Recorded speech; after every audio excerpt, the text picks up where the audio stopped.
Hey everybody, how's it going? Welcome back to Rhinestone Island, and it's been a little while since the last episode. I do apologize for that. I've been moving, I've been doing finals, I had some hardware issues and some internet problems in the past week or two at this point, but I finally sorted everything out. I'm recording in a totally separate setup now, which I'm really excited about. You can go on my Twitter if you want to hear more about that, but that's all besides the point. What really matters is I haven't been recording, but I have been kind of working a bit off camera, doing some things, doing some detailing, doing some stuff that I didn't really think actually needed a whole lot of camera time anyway. So I tried my best to tackle a bunch of that stuff. You're seeing some of that right now. I'm really happy with how this little town kind of north of our roundabout started to turn out with these new like foliage pieces and trees, and even just like a little town square like in the middle of that neighborhood. It's really looking cool, so I'm happy with how that turned out. I also finished up the station for the end of our tram route, so right at the end there you can hop off. It's going to be a future hiking trailhead site up there in the mountains, as well as of course the beach location and the neighborhood just below that. So anyway, I got all that stuff kind of done. I didn't finish the casino area at all. I didn't even touch the casinos actually, but I am planning on eventually first coming in and fixing the resorts, finalizing those, putting some details in. But what I want to do today is I want to go in and I want to fix our cargo deficit right now, because we have a little bit of a deficit cargo wise. We're running low, and the areas by the casino especially are suffering pretty greatly. And something that happens in this game is if you do have any sort of deficit in cargo whatsoever, it seems like the entire city gets affected. So my entire city is just like full of these little cargo icons. It's been that way for a little while now, but I want to fix that. So what we're going to do today is we're going to put together a cargo hub, kind of like the one south of Rhinestone City, but it's going to be back behind the mountain a bit, so it's not really like visible and in the way. And I also want it to be like a big hub that's going to have cargo going to not only the casino city, but also into our highway system and out to anything else that needs extra cargo. But I just want to have a nice even balance of supply for cargo going, wherever it needs to go in this part of the city, because this is really like the biggest and most dense part of the entire island. So I want to make sure that the cargo has plenty of options, and our commercial areas can get cargo from pretty much any location and don't have to have like a whole bunch of cargo trucks on one route to one location. So that's the plan. We'll get started on that now, and we'll see what happens. Alright, so I decided to start off with a nice flat little area kind of hidden behind this mountain so we could get a baseline for our cargo hub down here. Now you can see that the first station going down was originally intended to be a local only exporting station. So this station will be handling all of the industry that's kind of hidden away in this little area. I wasn't planning on having a ton of industry, but just a little bit down here by this rail yard to export down to the rest of the city, mostly because I didn't actually have any industry anywhere else in the city, so I thought it'd be kind of cool to have at least some over here. Later on, it didn't really work out as well as I thought it would, but either way, I did get a pretty cool rail yard out of it. I wanted to have at least one more larger scale rail yard that would be handling a bunch of cargo trains and even some passenger trains that are just not being used or whatever. So I tried to lay something out that's, I guess, as realistic as I could get it. I don't really know exactly the details of how rail yards worked, but I think that this is relatively functional at the very least. It looks like it would work anyway, so I like to think that it's at least somewhat accurate, but I just wanted to lay something out that's kind of basic. You can see I'm kind of tweaking some things here and there. I wanted to make this be like a roundabout for an exit point so that the train wouldn't have to physically just move backwards once it stops, so they can definitely turn around there if they want to. Now, I did find something pretty cool prior to recording this, and you might see it down there on the bottom right, that little cement-looking icon. Well, as it turns out, as of recording this anyway, two really, really awesome new things came out on the workshop today. One of those being what I believe is called the surface painting tool or something along those lines. It's by Bloody Penguin, who made some other pretty cool mods in the past. But this one is awesome, and it's something that I'm sure a lot of you guys will probably be happy to hear about as well. What it does is it lets you just straight up paint things like cement textures or I think like fertile land texture, dirt textures, things like that. So far, no custom textures. He says it's not actually possible to do that, so I don't know if it's ever going to be a thing, but you can use the cement texture, which is kind of like the biggest thing here, And the awesome thing about that is prior to that, the only way to get a cool like painted on cement texture was by using a park that I have actually, or it's classified as a park, and it's just a little square cement paintbrush tool. And the problem with that is it clips with pretty much anything in the game. It clips with the roads, it clips with other parks or buildings or anything like that. So you have to be kind of careful when you're placing it. It's really tedious, and a lot of times there's little like gaps and things and spaces left because of it. So there was a way to fix that. You could use the I believe it was like the road anarchy or the no pillars mods, and I think both of those would have fixed it. But that's assuming you want to actually use those mods, and personally I didn't really want to use those mods. It was a matter of game corruptions that could occur if you're using those mods. They're kind of more known as the more unstable mods, at least no pillar mod is for sure.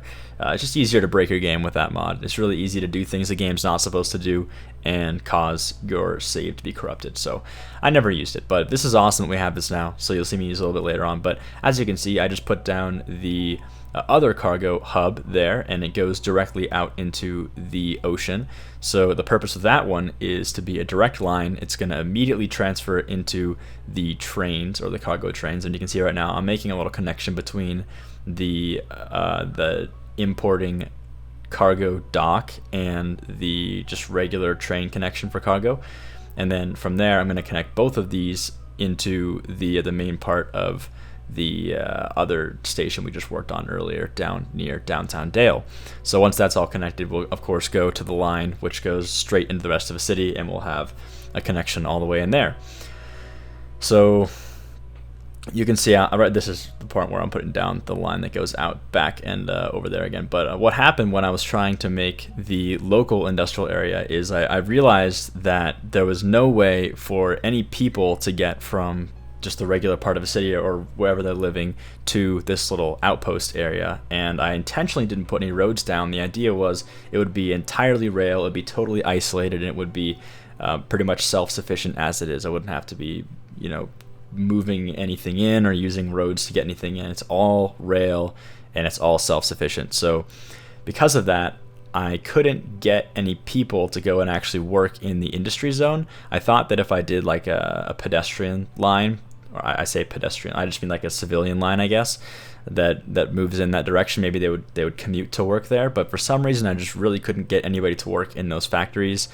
I even tried zoning some residential up there, and even still, for whatever reason, they wouldn't. And also, the weird thing was they were also getting education, which was kind of weird because there was no schools up there. So I don't really know exactly how that works, but it seems like it's very difficult to get jobs outsourced without some sort of highway or road connection. So I couldn't make that work, and I ended up just doing some detailing. I threw in some really cool new models and stuff instead, and I just used all that extra space to make it all look as if it's a big cargo processing plant / I don't know, power grid area, just a whole bunch of different stuff that looked like it was industry based, I guess. But you can see I also got some really cool models in here, and I'll probably be working with some more later on. But you can see that I think it's like it's supposed to be a power center, but it's like split down the middle with a road there.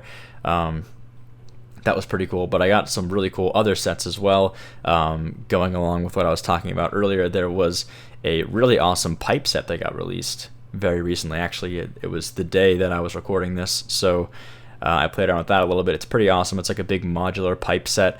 I've been waiting for something like this for a really long time with this game. I like the way that the industry looks right now, but I think that what this game really needs is a whole bunch of custom assets that cater towards the idea of like heavy industry.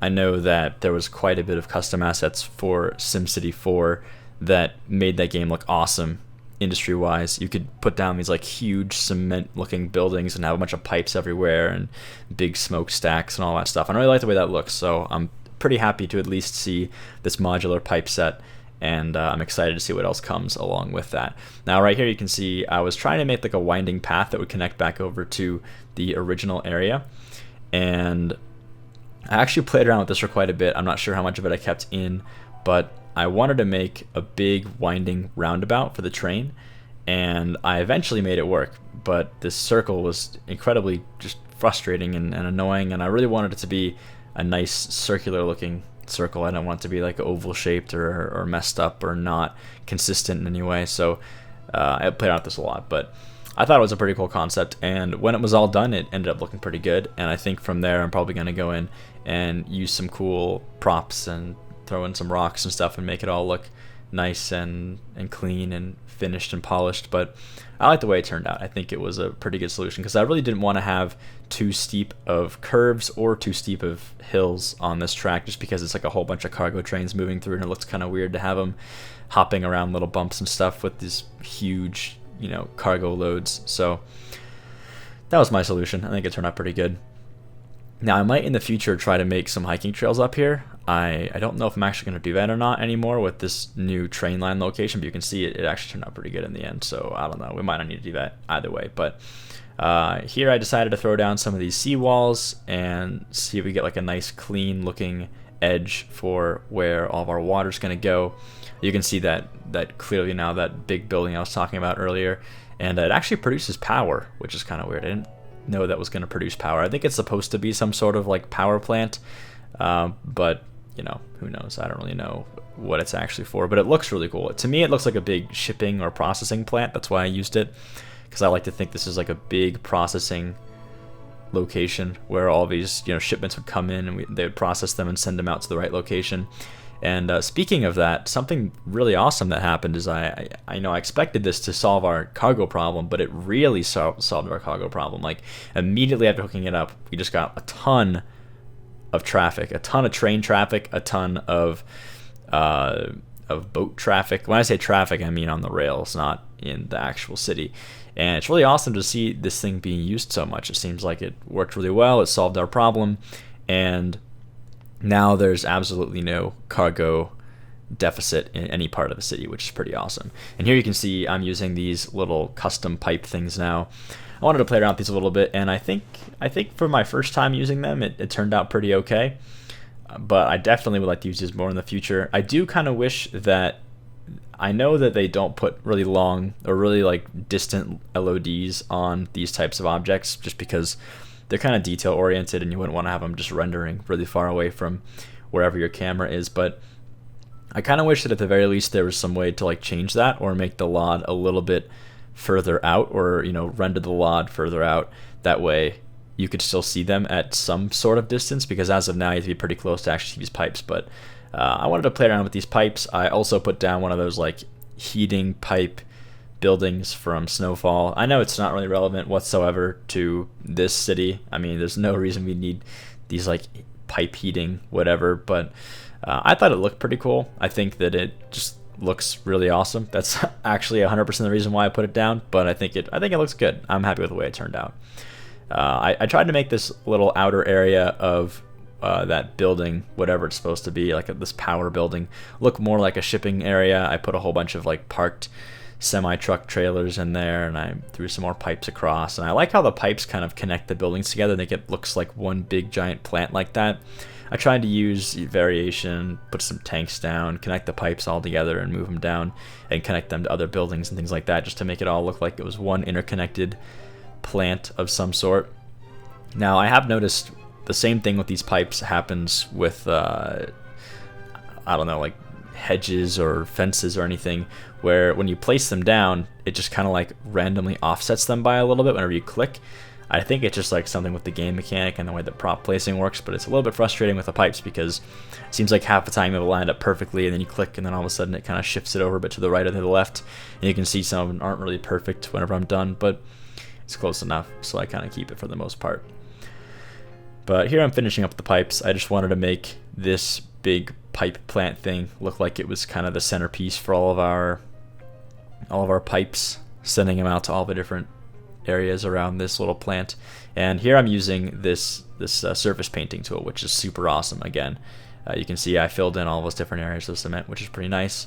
Didn't have to worry about using those little park objects, which seem to not work very well almost consistently at this point, so I'm pretty happy with this new tool.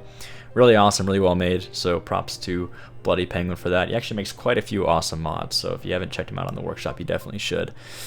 Here I'm using some smaller props, trying to do some more detail work on this area, just kind of clean things up and make it all look nice. Now, in the future, I would definitely like to try to expand and do some more kind of things like this that are like further away from the city and a little more detail oriented. Something I've been requested for a while now is a rally track, which I think is a really cool idea. And I actually saw some super cool rally assets in the workshop recently, so I'm pretty set on the idea of doing a rally track. I think I'm going to probably find some area, maybe like behind this mountain even further, just kind of like far enough away and mountainous enough that it's not really going to be used for anything else, and then just throw in like a rally track or something. Now, keep in mind, we still have to do quite a bit with the rest of the city. I mean, I haven't finished those trails yet, the hiking trails. I need to finish the Casino City area. I need to actually detail that area, but this was kind of bugging me for a very long time now, just this cargo deficit problem, so I really wanted to get that fixed. Here you can see I finally got some of these cargo train props, and I'm really happy with how they turned out. I think that this is a really awesome asset, and I was really surprised to see that only one person in the workshop actually made anything like this, but they look really good, so props to whoever that was that made this awesome looking prop. I just kind of placed them around different areas. I tried to make the dead end ones like these here, these dead end little lines, just have like regular train cars, and then I used some of these motor or locomotive, do you call it the locomotive car? I don't really know what you call that, but I tried to use those in the ones that were through routes as if they were just sitting or stalled and they were going to be moving again at some point.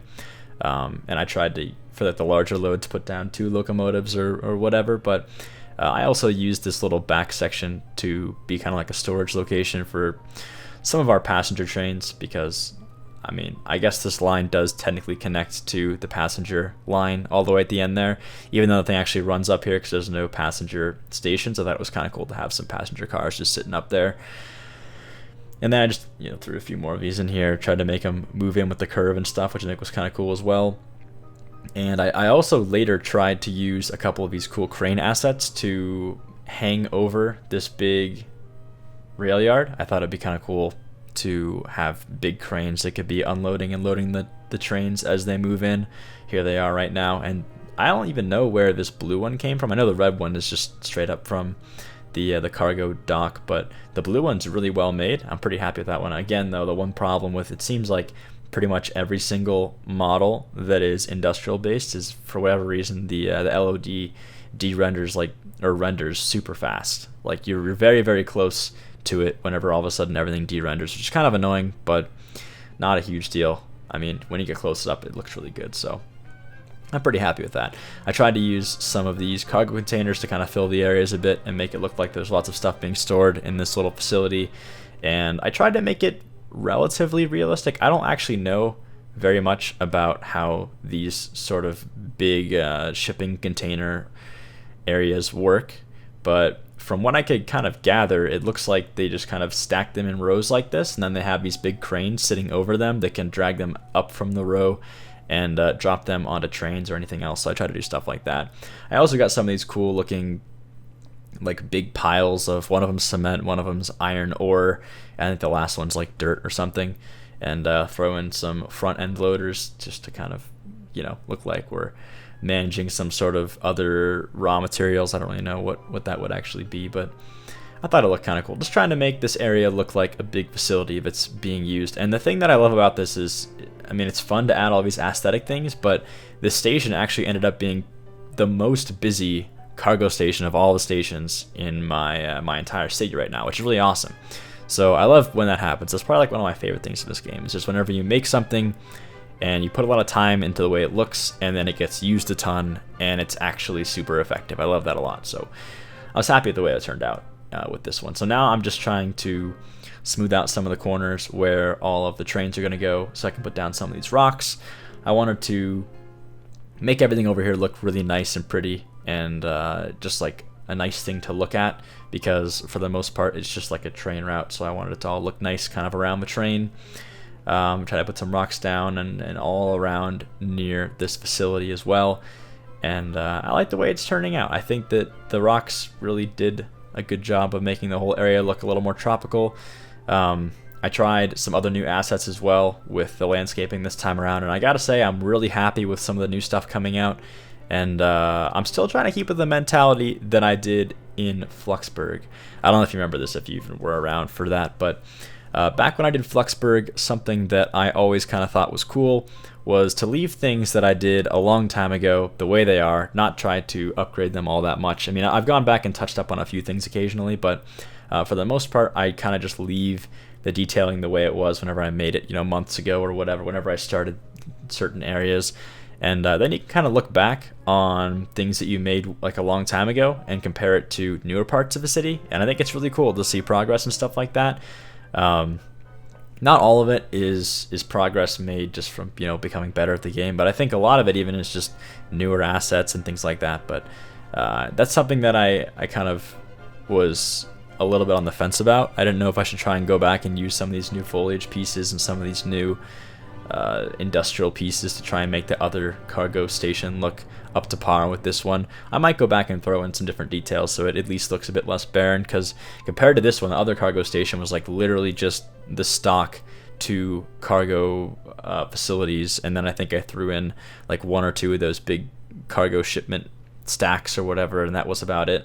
Nothing really special about that area, so I don't know, we'll see about that. But you can see there's definitely some new plants that I'm working with. There's some really cool ground decals that make these like fallen leaf looking textures. You can see them around that little hut that I was working on there in the middle.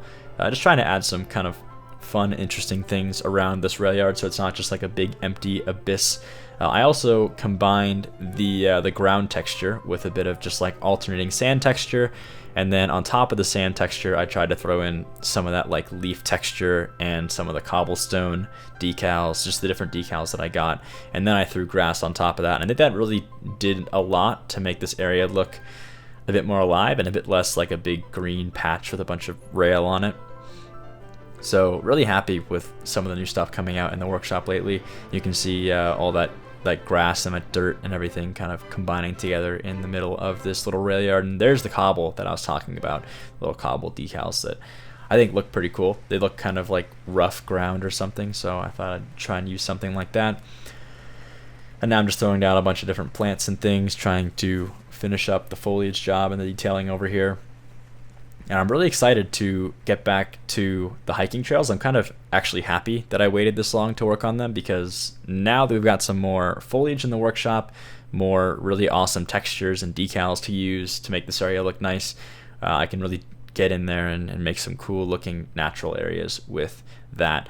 Now, one thing that I mentioned a few times in my live stream when I was working on this kind of area is I'm really excited to work on whatever the next map is we work on in this game, because I'm still working with a default map, and I'm sure you guys all know this by now. This is just like the default island theme, and what you can do is you can get like custom themes now in the workshop, and you get a whole bunch of custom textures that are with it, and that would be awesome. I mean, just having like the custom rock texture, the custom grass texture, all that stuff would already be amazing. So I'm looking forward to stuff like that in the future when we finish Rhinestone Island. Alright, so that's it for this episode. I hope you guys enjoyed. I really like how this turned out. I think it was a pretty cool project. I like that it's not only super functional, but also super aesthetically pleasing, and I just like the way that it turned out. So I hope you guys enjoyed. Let me know what you think down below, and as always, thanks for watching, and I'll see you next time.